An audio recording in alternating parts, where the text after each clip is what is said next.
I will never forget the night the truth came out. The village square was packed, every man, woman, and child standing shoulder to shoulder under the full moon. 5 men stood in the center, surrounded by the chief's guards. They looked terrified, shifting on their feet, glancing at each other as if hoping someone else would speak first. Then, from the shadows, a figure stepped forward. Jabari. Alive. A woman behind me gasped so loudly that people turned to look at her. Someone else whispered, but he was supposed to be dead. The chief stared at the 5 men in the middle of the square. So, he said, "Which one of you would like to explain what happened?" No one answered. I stood at the edge of the crowd, my heart pounding.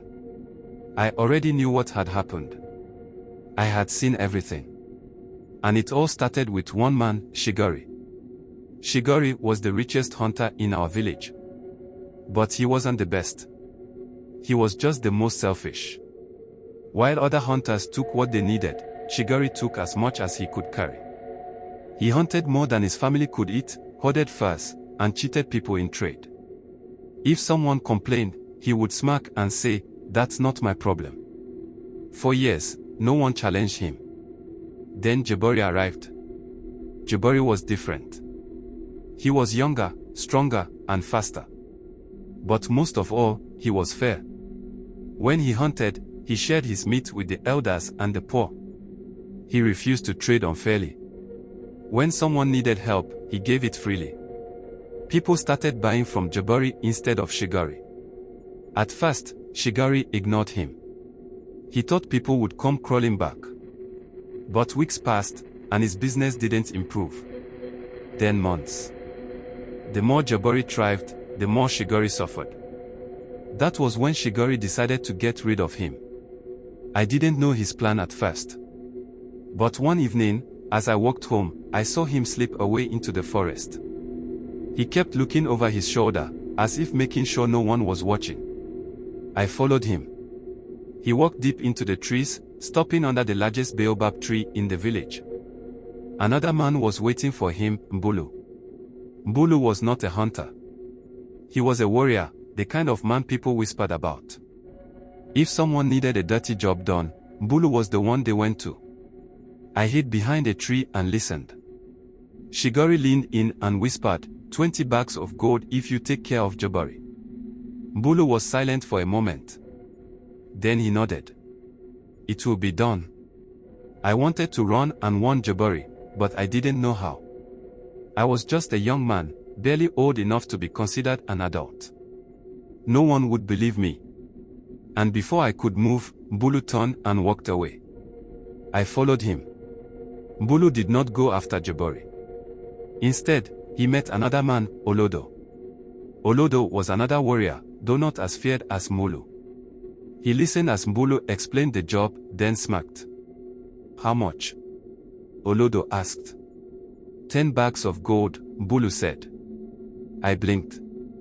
10. Shigori had promised 20. Mbulu was keeping half for himself. Olodo agreed.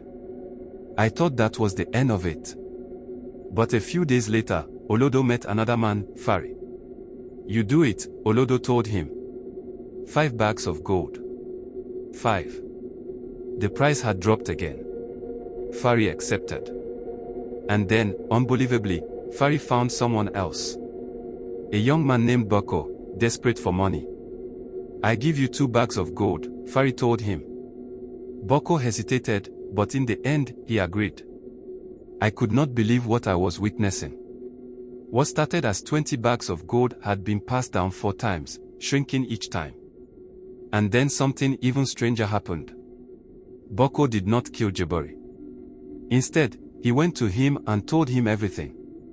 Jabari did not react with anger. He did not panic. He simply listened. Then he smiled. I have an idea, he said. 2 days later, the news spread through the village, Jabari was dead. Boko had killed him deep in the forest. The body was hidden, but there was blood on the ground. Goat's blood. Shigori celebrated. He walked through the village with his head high, greeting people with a smug grin. I wanted to scream the truth, but I knew the time wasn't right. Then came the night of the full moon. The chief's guards arrested Mbulu, Olodo, Fari, Boko, and finally, Shigori. The village gathered in the square. People whispered, confused. Then Jabari stepped forward. Alive. I watched as the 5 men stood in front of the chief, their faces pale. One by one, they turned on each other. He paid me first. Mbulu shouted, pointing at Shigori. No, he did. Olodo cried. It wasn't my fault. Fari begged. Boko, the youngest, just stared at the ground. He had been the last in the chain, but at least he had told the truth in the end. The chief shook his head. Greed has led you all here, he said. And now you will face the consequences. Shigori lost everything. His wealth, his land, gone. He was exiled, sent into the wilderness with nothing but the clothes on his back. The others were not exiled, but they were punished. They had to hunt, not for themselves, but for the village. Every day, they brought food to the elders and the sick. And Jabari. He stayed the same. He kept hunting, kept sharing, and kept teaching. But now, no one ever dared to challenge him again. As for me, I still remember that night. I remember the way everyone looked when they realized the truth. I remember how one man's greed led to a chain of betrayal.